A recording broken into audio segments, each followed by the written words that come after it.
Sean bienvenidos a una videoexposición presentada por la estudiante de Derecho Geraldine Escalona Brito de la Cátedra Derecho Civil 4 a cargo de la doctora Evelyn Rusián, Universidad Bicentenaria de Aragua, Venezuela. Y esta es una presentación sobre los contratos de garantías. A continuación. Hola, ¿qué tal? Mi nombre es Geraldine Escalona Brito, soy estudiante de Derecho de la Universidad Bicentenaria de Aragua, acá en Venezuela. Y esta es una presentación que corresponde a la Cátedra Derecho Civil 4, donde entre otras cosas estaré mostrando contenidos de índole jurídica enmarcados dentro de nuestro ordenamiento jurídico en Venezuela referente a las garantías, a los contratos de garantías. De eso se trata esta videoexposición. Sean todos cordialmente bienvenidos. Vamos a iniciar a continuación.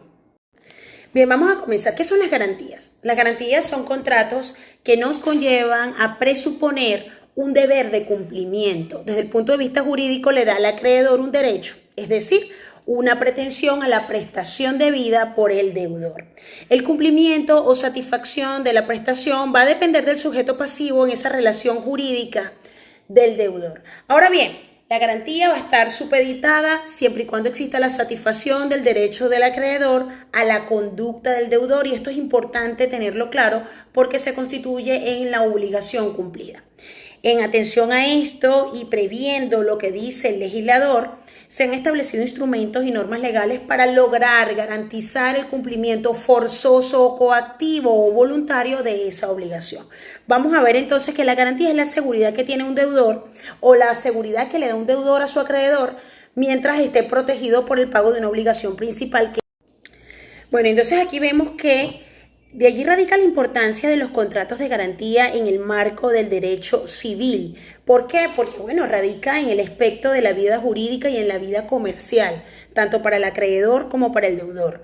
En nuestras actividades cotidianas, donde nos relacionamos comercialmente, a través de las garantías se puede garantizar parte del quehacer diario comercial en las transacciones, compras, ventas, sobre todo de propiedades inmobiliarias. Y esto es un ejemplo que se ve mucho cuando se hacen las transacciones y los contratos de ventas y de adquisiciones de bienes inmuebles como casas, apartamentos, incluso locales comerciales, donde ese acreedor asume la responsabilidad de cubrir, digamos, una deuda respaldando a un deudor para otorgar mayor seguridad en la adquisición de este inmueble a través de un crédito que éste pueda obtener. Podríamos decir entonces, en un sentido amplio, que las garantías constituyen la seguridad que da el acreedor, en virtud del cual se siente protegido en el pago de una obligación principal, digamos el deudor, de esas garantías que tal vez son accesorias. Existe un acreedor a quien se le debe la obligación principal y un deudor que la debe. Pero también existe una obligación respaldada por una garantía que se constituye a favor del acreedor para que se cumpla la obligación principal. Entonces tenemos un acreedor principal, tenemos el acreedor secundario, que es el que asume la obligación en la garantía, y el deudor, que está obligado con respecto a su acreedor, que lo está respaldando en la deuda. Y esto, digamos que es una figura sumamente interesante en lo que es el ámbito del derecho civil y de esos contratos. Ahora vamos a ver cuáles son los tipos de contratos de garantía que existen en nuestro ordenamiento civil. Bien, vamos a hablar de la primera, la fianza. ¿Qué es la fianza? El contrato de fianza es una convención expresa de garantía personal en virtud de la cual un tercero ajeno al negocio principal garantizado se compromete a responder subsidiaria o solidariamente del cumplimiento ante el acreedor en lugar del deudor, que es el obligado principal para el caso en que este deudor no la cumpla. Entonces el contrato de fianza es básicamente gratuito, consensual, pues se perfecciona por la simple manifestación de voluntad del fiador aceptada por el acreedor, ya lo quiere y lo conozca el deudor o incluso aunque éste lo ignore. Esto es importante tenerlo claro porque nos permite conocer cuál es la importancia real que tienen los contratos de fianzas en las transacciones de compra-venta de bienes en lo que es materia inmobiliaria. Vamos a ver cuáles son los elementos de la fianza. Bien, a continuación entonces vamos a hablar de cuáles son esos elementos indispensables para que el contrato de fianza pueda ser válido y legal en nuestro país. Para ello tomo el Código Civil. ¿Cuáles son esos elementos? Primero que nada, debemos tener absolutamente claro que para la existencia del contrato de fianza se requieren todos los elementos necesarios que tienen que existir para cualquier tipo de contrato en nuestro ordenamiento civil. ¿Cuáles son? Primero, la capacidad para contratar. Debemos verificar la actitud que tiene una persona para gozar de un derecho o para poder ejercer ese mismo derecho. En tanto, la persona que va a constituirse en fiador tiene que tener la capacidad suficiente para ejercer dicha función. Para ello hay que revisar el artículo 1143 del Código Civil venezolano, que establece que pueden contratar todas las personas que no estuvieran declaradas como incapaces por la ley. Ahora, ¿quiénes son los incapaces para contratar de acuerdo a nuestra ley? Recordemos. Incapaces, los menores de edad, los entredichos, los inhabilitados o cualquier otra persona a quien la ley niegue la facultad para celebrar determinados contratos. Vamos a poner ejemplo. Por ejemplo, las personas fallecidas. No puede aparecer un fallecido. Tiene que tener consentimiento también, es decir, tiene que existir el consentimiento de las partes involucradas. La fianza se perfecciona con el consentimiento. Es un contrato que nace en el momento en el que el fiador se compromete con el acreedor a subsanar una obligación principal en caso de que éste no la pueda cumplir. Por lo tanto, la voluntad debe estar libre de error, de dolo o de violencia. Otro elemento indispensable es el objeto. El objeto, como siempre hemos dicho, debe ser posible, lícito, determinado, determinable, y para ello debemos revisarnos el artículo 1155 del Código Civil, que es claro. La cosa debe existir, la cosa debe ser determinada y debe pertenecer a quien la transmita. Y otro elemento es que la causa debe ser lícita. 1157 del Código Civil expresa la obligación sin causa o fundada, una causa falsa o ilícita, no tiene ningún efecto. Por lo tanto, la causa del contrato de fianza tiene que estar aplicada a las buenas costumbres. Y esto es importante para poder entender, comprender si un contrato de fianza es válido. Tiene que tener estos elementos sine qua non. Veamos lo siguiente. Ahora, vamos a hablar un poco sobre la capacidad para ser fiador. Es importante señalar que, como ya lo hemos dicho, tienen que tener la capacidad para obligarse como fiadores todos aquellos individuos que tienen capacidad para contratar empréstitos. Y esta norma se presta a una doble objeción según lo que estuve leyendo, ya que en primer lugar el Código Civil no contiene ninguna disposición especial sobre la capacidad en materia de mutuo, de modo de la remisión, carece de sentido. Y por otra parte, no es exacto que todos los que pueden contratar empréstitos pueden ser fiadores, ya que los menores, sean o no emancipados, y los administradores de corporaciones pueden contratar empréstitos, pero no pueden ser fiadores. Así que esto lo estuve leyendo en el aula virtual. Y bueno, como principio general, hay que aceptar que para otorgar fianzas basta la capacidad para contratar. Bueno, hay algunas prohibiciones. Los menores emancipados no pueden ser fiadores.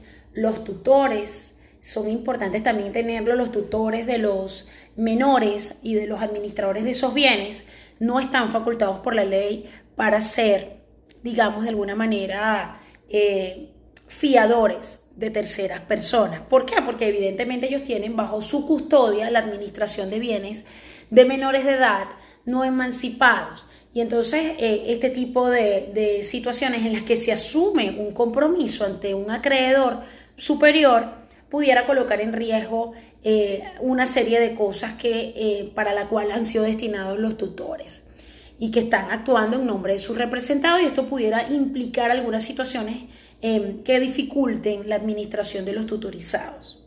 ¿Cuáles son las características de la fianza? Primero, es unilateral, porque una sola de las partes se obliga, en este caso es el fiador, que se obliga ante el acreedor para asumir una obligación principal en caso de que su deudor no la pueda cumplir. Y esto, digamos, que es la primera característica cuando empezamos a revisar cómo es un contrato de fianza. Tener absolutamente claro que es unilateral, salvo algunas excepciones, ¿no?, en las que se pudiera entender alguna bilateralidad, ya cuando el contrato de fianza solo establece la relación entre acreedor y fiador.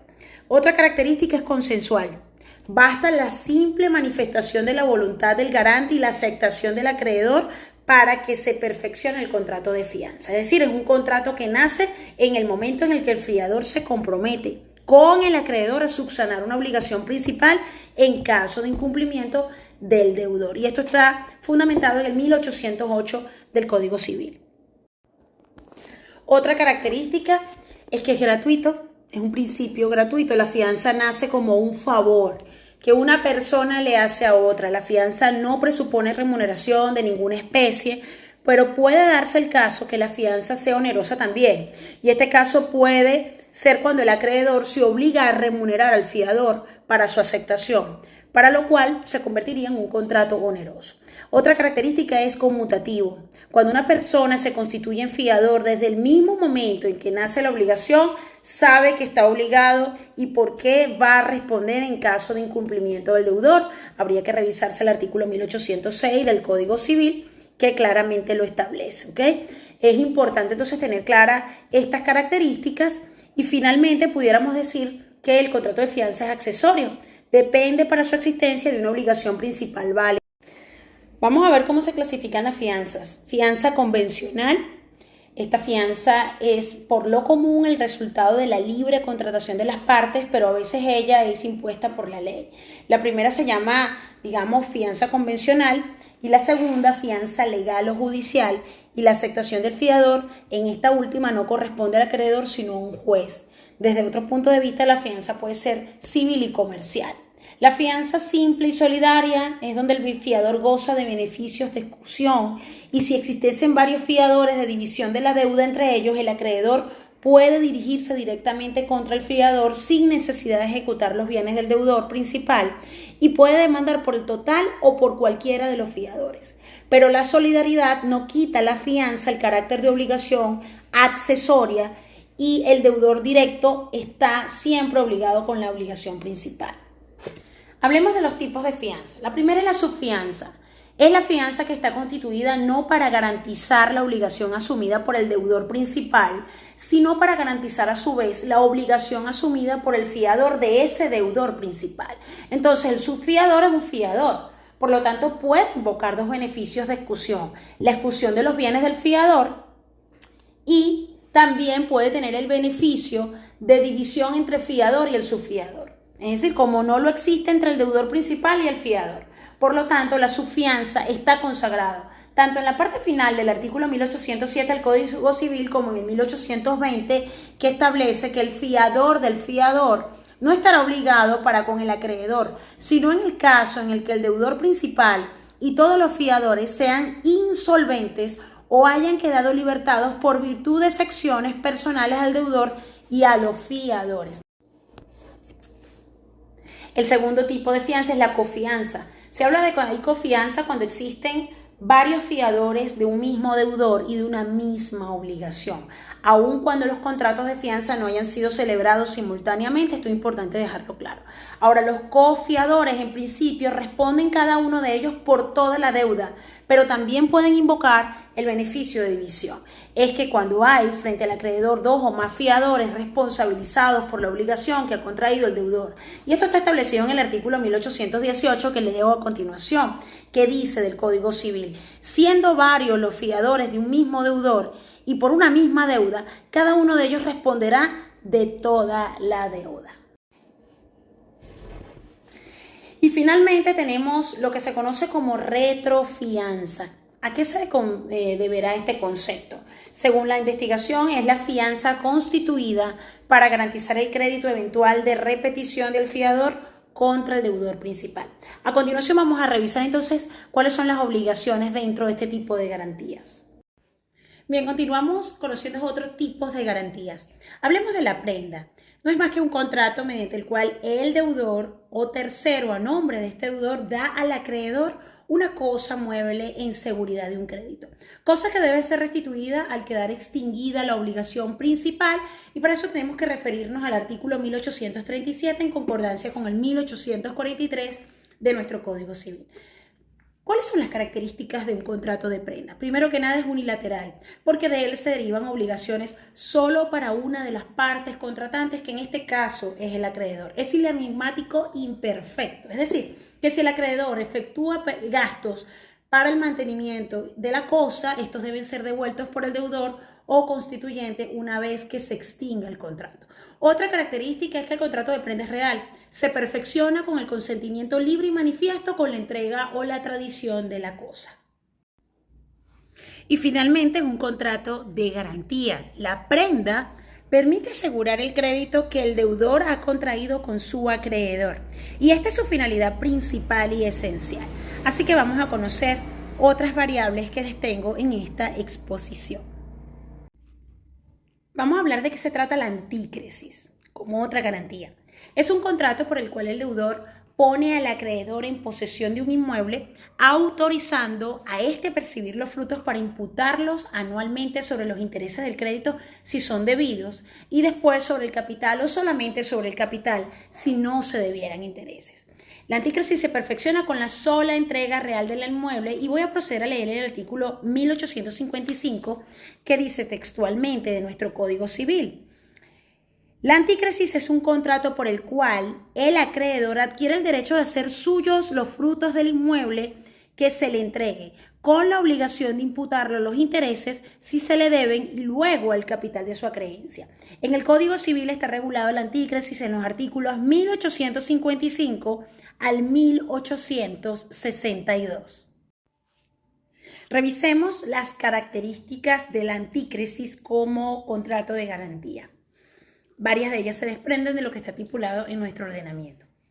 Es un contrato real porque se perfecciona con la entrega del bien inmueble, como ya lo dije, pero no otorga ningún derecho al acreedor sobre la cosa. Su derecho se limita exclusivamente a los frutos que el bien produzca y que están destinados a rebajar los intereses. Es un contrato unilateral.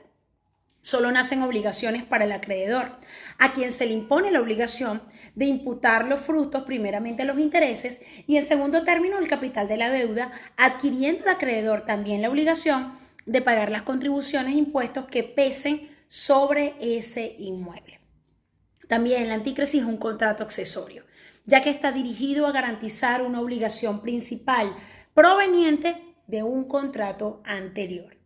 También es un contrato conmutativo. ¿Por qué? Ya que las partes están en conocimiento de las obligaciones que le corresponden a cada una de ellas desde el momento de su constitución.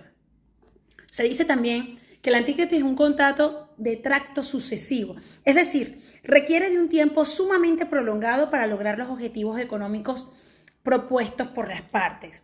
También es un contrato de garantía, por algo estamos hablando acá en este segmento. Es considerado un contrato de garantía real porque él no le atribuye al acreedor el derecho real en la cosa ajena. No produce efectos reales, solo produce efectos meramente personales. De esta manera, hemos cubierto las características de la antícresis para poderlo diferenciar del resto de los contratos de garantía. ¿Cuáles son los efectos de la antícresis? ¿Cuáles son los derechos del acreedor? Tenemos derechos importantes como el derecho de retener el inmueble, ya que la antícresis no concede ningún privilegio al acreedor. Este tiene solamente el derecho de retener el inmueble hasta que su acreencia sea totalmente pagada, artículo 1861, en concordancia con el 1857-1860 del Código Civil. También tiene el derecho de obtener el reembolso con privilegio sobre los frutos. Si no hubiera pacto en contrario, el acreedor debe pagar las contribuciones y las pensiones a que esté sujeto el inmueble que tienen antícresis, así como las reparaciones necesarias. Pero tiene derecho también al reembolso de estos gastos con privilegios sobre los frutos, artículo 1856 del Código Civil. Otros efectos importantes es el derecho de devolver el fondo. Si el acreedor quiere liberarse de las obligaciones impuestas en el artículo anterior que ya cité, puede restituir al momento que desee el inmueble y perseguir el pago de su crédito por otros medios legales sin perjuicio de lo que se hubiera estipulado en contrario, según lo que cita el 1857 del Código Civil. Hablemos ahora de la hipoteca.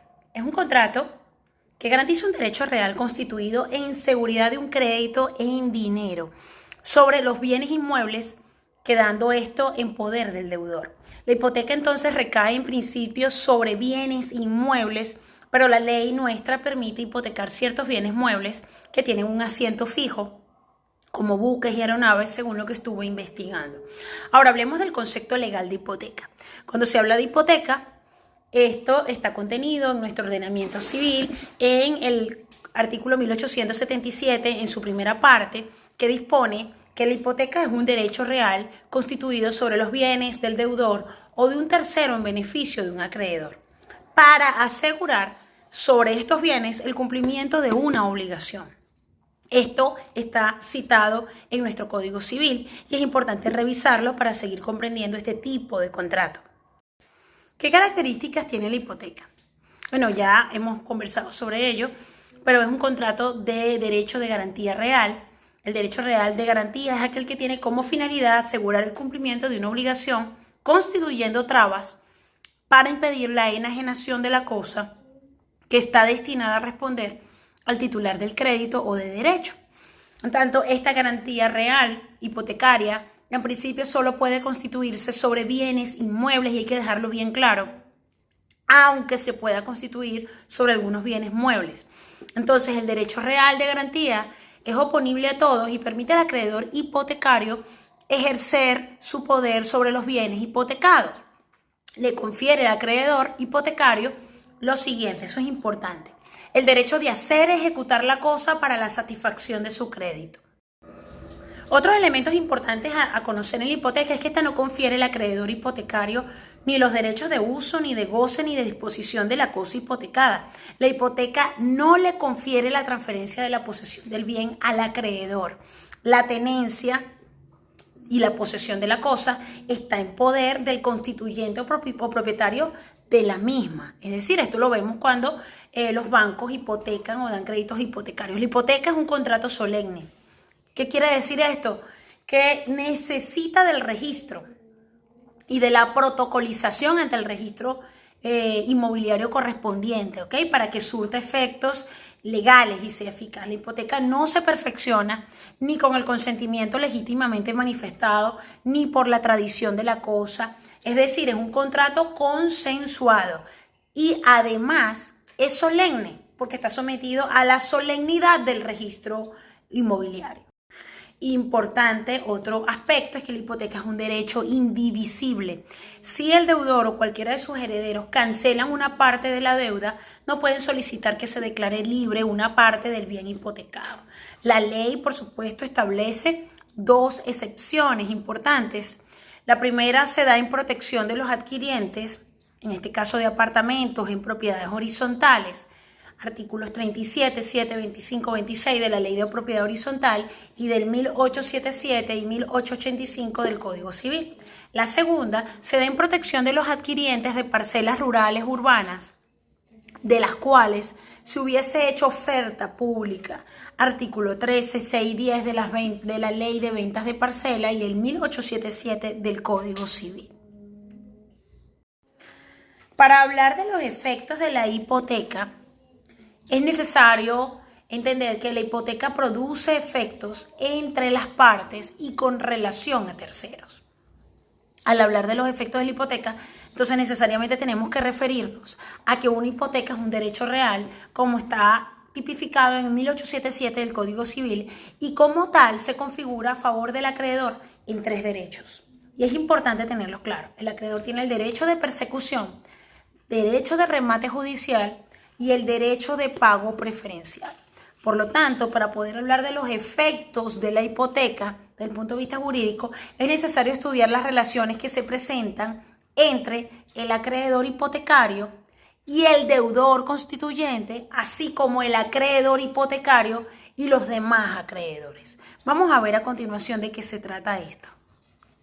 Bien, para hablar de la extinción de la hipoteca, al igual que todos los contratos accesorios, se extinguen por algunas causas. Primero, por la vía de la consecuencia, es decir, por ser un derecho accesorio, se extingue al extinguirse la obligación principal que ella garantiza, pero subsiste en los casos en que la obligación principal se extingue de manera parcial en virtud de su carácter indivisible. Así pues, la hipoteca se extingue por vía de consecuencia por las siguientes causas. Primero, por el pago, es decir, el pago total de la obligación principal extingue la hipoteca. Otra causa es por la novación, y la novación de la obligación principal, en principio, extingue la hipoteca que garantiza, salvo que se haya hecho reserva expresa de ellos para que sigan garantizando el nuevo crédito. Hay que revisar el 1320 y el 1321 en este caso del Código Civil. Otra forma de extinguir la hipoteca es la compensación. La compensación extingue la hipoteca cuando el deudor opone compensación al acreedor hipotecario. La confusión de la deuda también la extingue, es decir, en caso de que se confunda la persona del acreedor hipotecario y el deudor, se extingue la hipoteca. Otra causa es la dación en pago. La dación en pago del inmueble hipotecario extingue la hipoteca, pero la anulación de la dación en pago la hace renacer y retrocede sus efectos al momento de la constitución de la hipoteca. Otra forma es la prescripción. Cuando se prescribe la obligación principal, tiene como efecto la extinción de la hipoteca, artículo 1908. De allí se extraen algunos supuestos importantes que están en el aula virtual, y es que la hipoteca prescriba al prescribir la obligación principal, y si hay un tercero poseedor de buena fe, la hipoteca prescribe alrededor de los... Ha sido sumamente interesante para mí como estudiante de Derecho de la Universidad Bicentenaria de Aragua y una apasionada del derecho civil en esta carrera por nuestra formación como abogados, estudiar a profundidad los tipos de contratos de garantía, sus elementos, características esenciales, cuáles son las limitaciones, cuáles son sus alcances, cómo se constituye y cuáles son las diferencias entre sí. Gracias por haberme acompañado en este recorrido académico y te invito a estar atento por nuevas publicaciones. Mi nombre es Geraldine Escalona y esto ha sido una actividad de Derecho Civil 4.